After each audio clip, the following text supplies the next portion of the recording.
Selamat siang, perkenalkan nama saya Maria Febrianti Welerubun. Saya mahasiswa D3 Kebidanan tingkat 3B semester 5. Saya dari kelompok 4 ingin mempresentasikan tugas kelompok kami. Baik, langsung saja masuk ke topik pembahasannya. Definisi deteksi dini. Deteksi dini risiko kehamilan adalah usaha menemukan seawal mungkin adanya kelainan, komplikasi dan penyulit kehamilan serta menyiapkan ibu untuk persalinan normal. Kemudian ada pun faktor-faktor yang mempengaruhi. Yang pertama tingkat pendidikan, yang kedua informasi, yang ketiga budaya, dan yang keempat sosial ekonomi.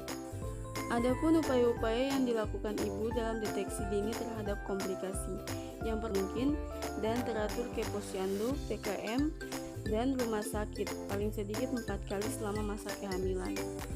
Yang kedua dengan mendapati imunisasi tetanus toksoid 2 kali.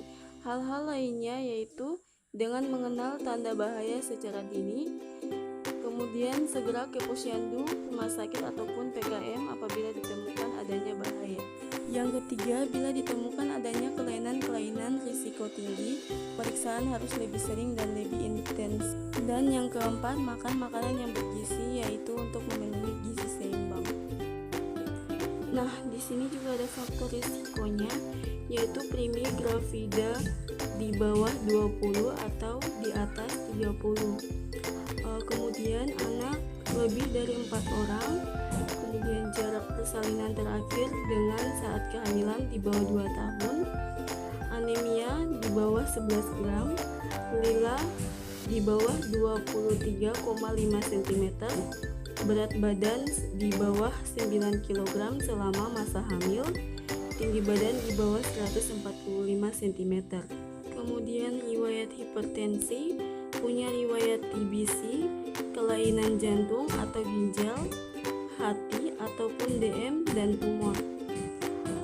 Riwayat persalinan dengan komplikasi seperti seksio cesaria, ekstrasi vakum atau forceps, riwayat nifas dengan komplikasi pendarahan postpartum, infeksi nifas atau psikosis postpartum atau partum blues.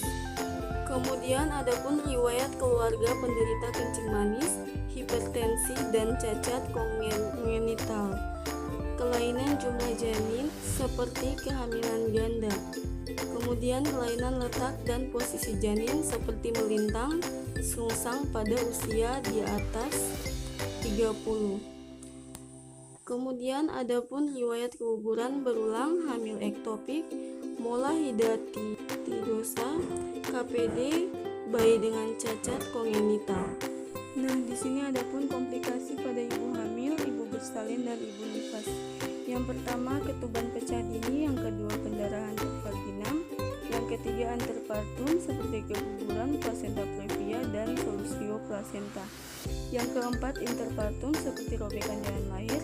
Yang kelima postpartum, atonia uteri, retensio plasenta, plasenta inserata, subinfusio uteri, dan kelainan pembekuan darah.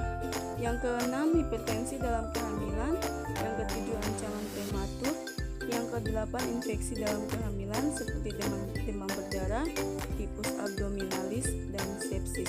Yang kesembilan persalinan macet atau lama. Yang ke-10 infeksi masa nifas. Nah, di sini ada pun komplikasi pada neonatus. Yang pertama tidak mau menyusu atau muntahkan semua. Yang kedua kejang. Yang ketiga bergerak hanya jika dirangsang. Yang keempat frekuensi nafas di bawah 30 kali per menit dan di atas 60 kali per menit. Suhu di bawah 35,5 derajat Celcius dan 37,5 derajat Celcius. Yang kelima tarikan dinding dada ke dalam sangat kuat. Yang keenam merintih. Yang ketujuh ada pustul kulit. Yang kedelapan nanah banyak di mata. Yang kesembilan mata cekung dan cubitan kembali sangat lambat. Yang ke-10 pusar merah meluas ke dinding perut. Yang ke-11 tinja berwarna pucat. Yang ke-12 berat badan menurun. Yang ke-13 BBLR di bawah 2500 gram. Yang ke-14 kelainan kongenital. Kemudian penanganan komplikasi. Pelayanan obstetrik dan neonatal darurat secara berjenjang mulai dari bidan, puskesmas dengan pelayanan obstetrik neonatal esensial dasar sampai ke rumah sakit dengan pelayanan obstetrik neonatal esensial komprehensif dan diberikan selama 24 jam. Rumah sakit memberikan pelayanan kegawat daruratan dasar dan pelayanan operasi sesar atau SC, kemudian perawatan neonatal level 2 atau bangsal perawatan bedah yang melakukan perawatan bayi dengan resiko sedang dan tinggi, serta transfusi darah. Sekian dari saya, terima kasih, shalom, selamat siang, Tuhan Yesus memberkati.